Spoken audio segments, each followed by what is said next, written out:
दर्शकों को स्वागत है आपका विधि संचर न्यूज में। मैं हूं कृष्णकांत से घरी। अब देखते हैं दिन भर की खास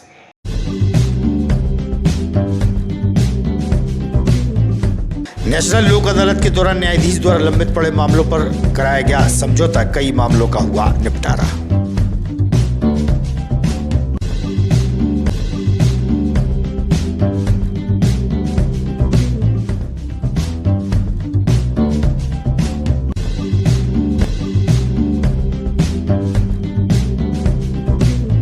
बढ़ती महंगाई और गैस की कालाबाजारी के विरोध में शिवसेना यूबीटी द्वारा किया गया धरना प्रदर्शन।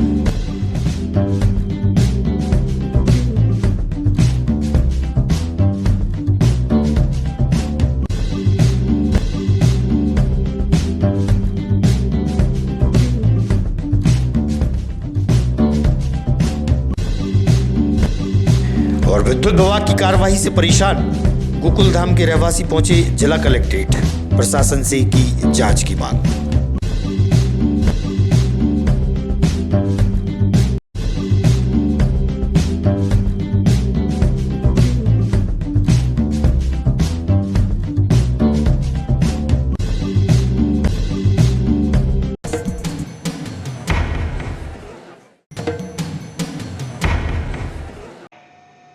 बढ़ती महंगाई और गैस की कालाबाजारी को लेकर शिवसेना यूबीटी द्वारा शुक्रवार की देर शाम को धरना प्रदर्शन किया गया। इस संबंध में शिवसेना के पदाधिकारियों से हुई चर्चा।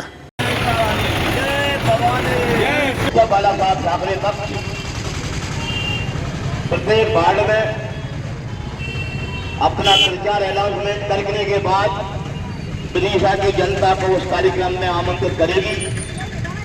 जो गैस एजेंसियों से पीड़ित व्यक्ति होंगे उन सबकी समस्या को लेकर हम के दौरान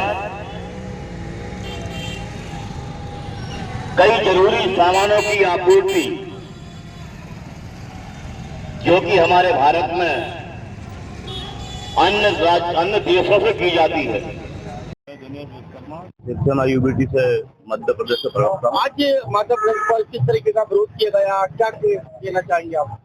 देखिए, क्या है कि ये अमेरिका और ईरान का जो युद्ध चल रहा है और युद्ध के दौरान जो हमारे यहाँ पेट्रोलियम पदार्थों की आपूर्ति जो सारी देशों से होती है उसका जो असर भारत में दिखाई दे रहा है। और भारत में दिखाई देने का मतलब ये है कि यदि भारत सरकार की केंद्रीय कमेटी की बैठक हुई, उस बैठक में ये इस विषय पर काफी चर्चा के बाद सभी जिलों के कलेक्टर के द्वारा एडवाइजरी जारी की गई है, जिसमें ये गैस की जो रसोई गैस की कालाबाजारी किसी भी प्रकार से ना हो, इसके लिए प्रशासन के सख्त निर्देश जारी हुए हैं। लेकिन जो गैस एजेंसियां हैं उनमें होली के पहले से लोगों के नंबर लगे थे गैस के, उनके ओटीपी आने के बाद भी उनकी बिलिंग नहीं काटी जा रही है, उनके घर पर टंकी नहीं पहुंच रही है और उस टंकी की ब्लैक मार्केटिंग शुरू हो गई विदिशा में, जिसको लेके विदिशा की एजेंसियों पर लंबी लंबी लाइनें दिखाई पड़ रही हैं और जनता परेशान होना अभी तो शुरू हुई है। जबकि अभी ऐसे हालात नहीं बने हैं कि ऐसी स्थिति बने, लेकिन ये ओवर स्टॉक को स्टॉक में अपने दबा कर जो ब्लैक मेलिंग का किसके खिलाफ है? एजेंसी के खिलाफ है, कालाबाजारी के खिलाफ है। ये विरोध प्रदर्शन जो है, ये जो एजेंसियां हैं जो भारत सरकार के अधीन उनको रजिस्टर किया गया, उनको लाइसेंस दिए गए हैं, तो लाइसेंस की शर्तों में ये लिखा है कि घरेलू गैस की आपूर्ति किसी भी तरह से प्रभावित नहीं की जाएगी। और सबसे पहले घरेलू गैस आपको देना पड़ेगी। इसके लिए सरकार ने कई कंपनियों की गैस देना बंद कर दी। होटलों में, रेस्टोरेंट में गैस के उस पर प्रतिबंध लगा दिया है। ऐसे में हमारा ये कहना है शिवसेना का है कि जो कलेक्टर महोदय विदिशा ने एडवाइजरी जारी की है, तो वो एडवाइजरी से ये काम नहीं चलेगा, बल्कि उनको इसके लिए उड़नदस्ता कमेटी बनाना पड़ेगी जो इसकी जांच करती रहे और निगरानी करती रहे। आज नेशनल लोक अदालत का आयोजन हुआ। विदिशा न्यायालय भवन में लोक अदालत के दौरान लंबित पड़े मामलों पर न्यायाधीश द्वारा सुनवाई कर आपसी समझौते कराकर निपटारा किया गया। इस अवसर पर विद्युत बिल के उपभोक्ता बड़ी संख्या में पहुंचे थे। विद्युत विभाग के वरिष्ठ अधिकारियों ने सुनवाई की। लोक अदालत को लेकर वरिष्ठ अधिवक्ता और अभिभाषक संघ के अध्यक्ष ने भी अपने विचार रखे, अपनी बात रखी।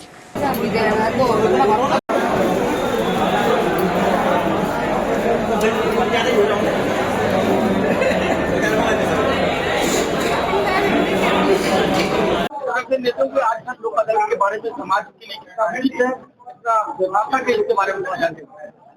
मैं संतोष शर्मा एडवोकेट, अध्यक्ष जिला अभिभाषक संघ। आज वर्ष की पहली लोक अदालत है और इस पहली लोक अदालत में जो अच्छा कार्य हुआ है उसमें न्यायालय और जजेस की तरफ से सभी पक्षकारों को व्यक्तिगत रूप में सूचित किया, उनको बुलाया गया और लोक अदालत के फायदे गिनाए गए। अधिवक्ताओं ने भी इसमें बढ़ चढ़ के भाग लिया। अधिवक्ता समाज हमेशा से पीड़ित पक्षों की, गरीबों की सहायता के लिए कोर्ट में खड़े रहते हैं और निरंतर न्याय की मांग करते रहते हैं। गरीब लोगों को सस्ता, सुलभ और जल्दी न्याय मिले और उनके विवाद का फाइनली निराकरण क्या हो सकता है, इससे अधिवक्ता पक्षकारों को सूचित करते हैं कि इस मुकदमे में अंतिम रूप से आपको ये फैसला मिलने वाला है। हम पक्षकारों को समझाते हैं कि जो फैसला आपको अगले 5-10 सालों में मिलेगा और कोर्ट के चक्कर लगाना पड़ेंगे, उससे बेहतर है कि आप आज लोक अदालत में आए और ये अंतिम फैसला जो आपको 5 वर्ष के बाद मिलना है वो आज ही ले जाए।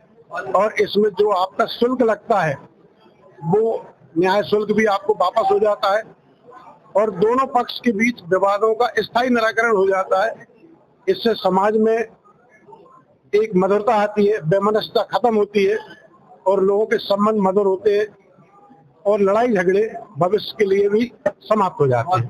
का जो दायित्व है अधिवक्ता तो निभाते हैं, लेकिन जो मीडिया कर्मी है उनका बहुत महत्वपूर्ण योगदान है इसमें, क्योंकि जितना प्रचार प्रसार होगा उतना लोगों में लोक अदालत के प्रति आकर्षण बढ़ेगा और रुझान के साथ वो न्याय में सहयोग कर सकेंगे। इसलिए मीडिया का बहुत इसमें सहयोग रहता है और मीडिया के रोल को लोक अदालत में देखा गया कि लंबे समय से अलग रह रहे दंपत्ति का समझौता कराया गया। वहीं फिर से बरमाला भी हुई। प्रधान न्यायाधीश ने चर्चा के दौरान जानकारी दी कि पति द्वारा दारू के नशे में पत्नी के साथ मारपीट की जाती थी। अब उसने वचन लिया है कि शराब नहीं पिएगा। वहीं पति पत्नी में समझौता होने पर दोनों से भी चर्चा हुई।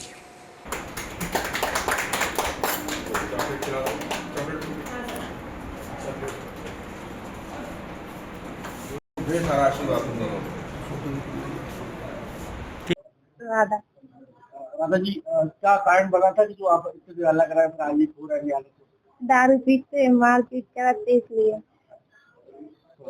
अब समझौता हो गया, इन्होंने क्या वचन लिया? आप अच्छे से रखेंगे, मारपीट नहीं करेंगे, दारू नहीं पिएंगे। अच्छा, इसमें जो आप अलग अलग रहते हैं, बच्चा की क्या स्थिति बन रही है? देवनगर कहाँ के रहने वाले? मैं कराइए खेड़ा रोड। हाँ, विदिशा ही। तो क्या आज न्यायालय में जो आपका समझौता हुआ पति पत्नी में, क्या हुआ? वो कुछ नहीं, लड़ाई हुई थी, मारपीट। किस बात को लेकर मारपीट हुई? वो घरेलू के बात से, मतलब मम्मी नहीं विदिशा ही, मोहनगिरी। कितने वर्ष पहले हुई? 3 साल हुए। 3 साल।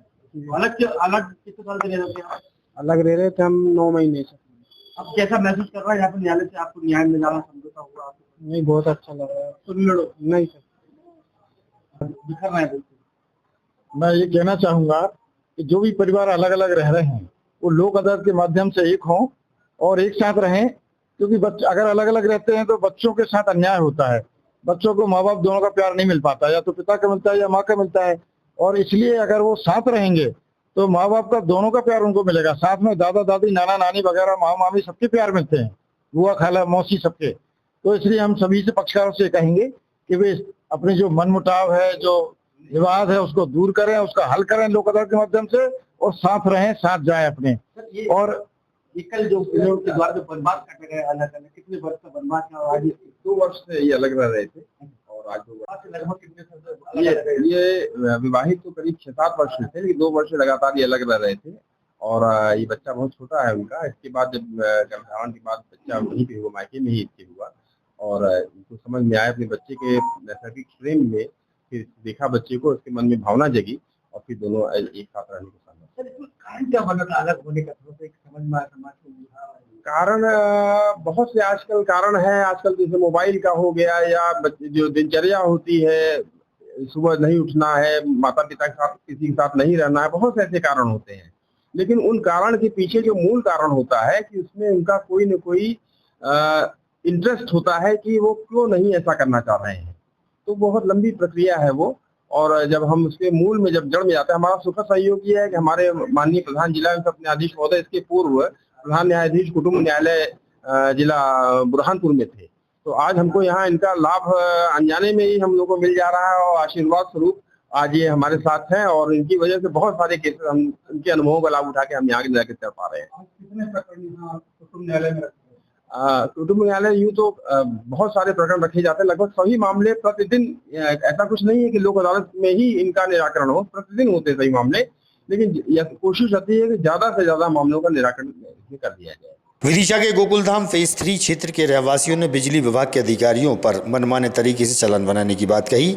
रहवासियों ने बताया कॉलोनी में प्लाट खरीद कर मकान बनाए हैं और कई वर्षों से रह रहे हैं। इसके बावजूद बिजली विभाग के अधिकारी अवैध कनेक्शन बताकर करीब 4,000 रुपये तक का चालान बना रहे हैं। परेशान कॉलोनी के रहवासी जिला मुख्यालय पहुंचे और जिला प्रशासन से जांच की मांग की है। चल गया शायद आज। हाँ बढ़िया इधर वही करने भी तो चला दी डाल दीजिए डाल लेंगे।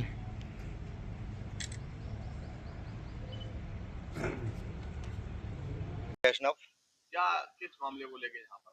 सर, विद्युत मंडल विभाग द्वारा मनमाने चालान बनाकर और जो आज लोक अदालत लगाई है उसमें 100 रुपए की चीज को 130 रुपए बताकर और 30% जो लेस की जा रही है, 100 रुपए की चीज को ही 130 रुपए कर दिया, उसी पे 30% लेस कर दिया गया एवं मनमाने चालान बनाने के बाद।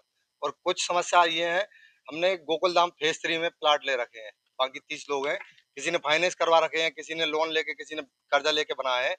आसपास की 2 कॉलोनियों में डीपी रखा गई है, सब कुछ रखा गई है। हमारी कॉलोनी में ना तो डीपी की सुविधा दे रहे हैं कॉलोनाइजर और ना ही रोड की समस्या को दे रहे हैं।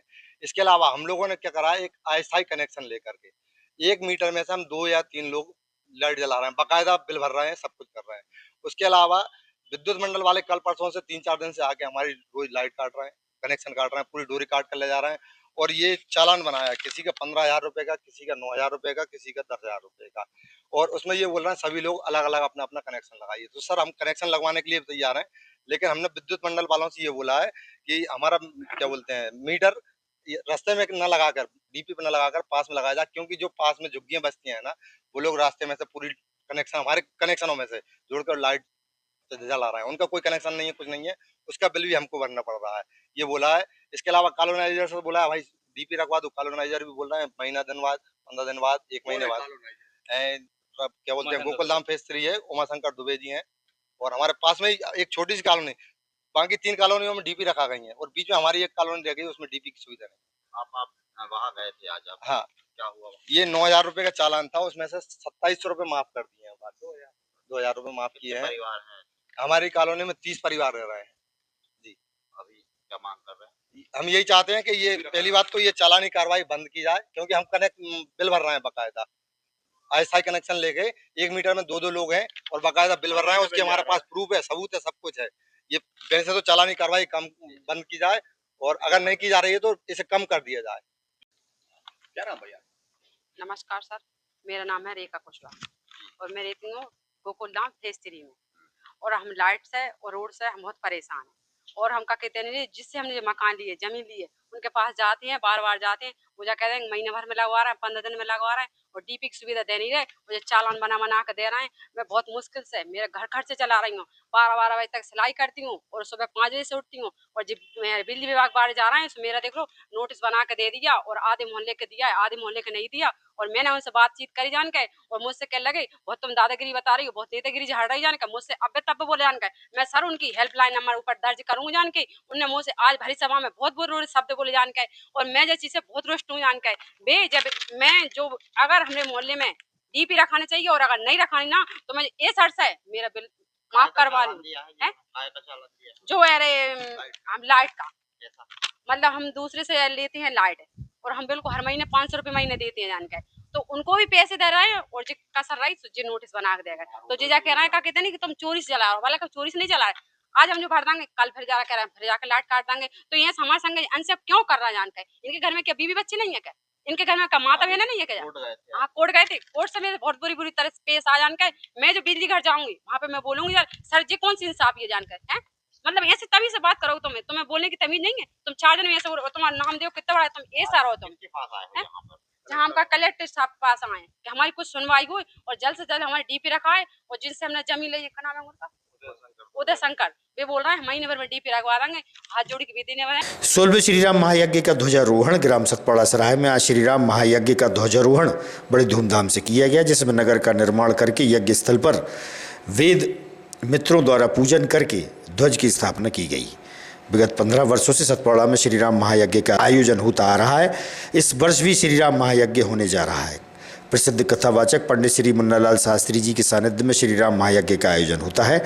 श्रीराम महायज्ञ में निःशुल्क कन्या विवाह का प्रतिवर्षानुसार आयोजन रखा जाएगा। ध्वजारोहण मुकेश शर्मा, मोती सिंह दांगी, कमल सिंह जाट, तोरण सिंह धाकड़, रमेश सेन, जमुना कुशवाहा, माखन शर्मा, पहलवान सिंह, कमल सिंह और हरिओम विश्वकर्मा उपस्थित रहे। श्री राम ध्वज को गांव के मुख्य मार्ग से बड़े धूमधाम से निकाला गया। बड़ी संख्या में ग्रामीण जन शामिल रहे।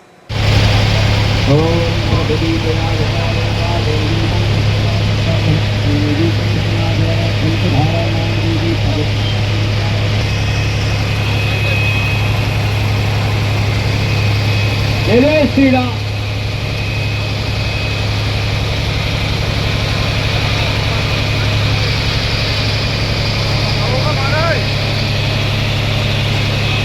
जय राजा रामचंद्र भगवान की जय। जय जय श्री सीताराम।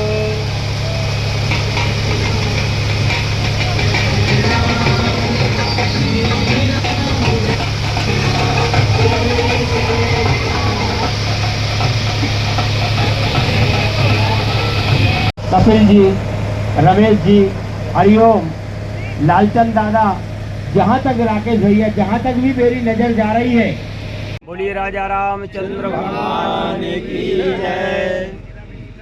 आज बहुत बड़े हर्ष का विषय है कि हमारे ग्राम सतपाड़ा सराय में विगत वर्षों की भांति पूज्य पंडित श्री मुन्नालाल शास्त्री जी के सानिध्य में श्री राम महायज्ञ का आयोजन किया जाएगा, जिसका ध्वजारोहण कार्यक्रम आज संपन्न हुआ है। हम भगवान श्री राम से प्रार्थना करते हैं कि हमारे क्षेत्र में, ग्राम में, समस्त प्रदेश में, जिले में समस्त प्रकार के सुख भगवान श्री राम सबके लिए दें, सब में प्रेम सौहार्द हो, यही कामना प्रभु से करते हैं। इस कार्यक्रम में सामूहिक कन्या विवाह भी किए जाएंगे समापन के अवसर पर, और पूर्व में गुरुदेव के द्वारा जो आयोजन किया जा रहा है उसमें आज तक 400 सामूहिक कन्या विवाह पूर्ण हो चुके हैं। इसलिए हम आभारी भी हैं पूज्य गुरुदेव के, और आप सबसे ये विनम्र प्रार्थना है। आगामी खबरों के लिए आप देखते रहिएगा विदिशा अंचल न्यूज। हमें दीजिए इजाजत। नमस्कार।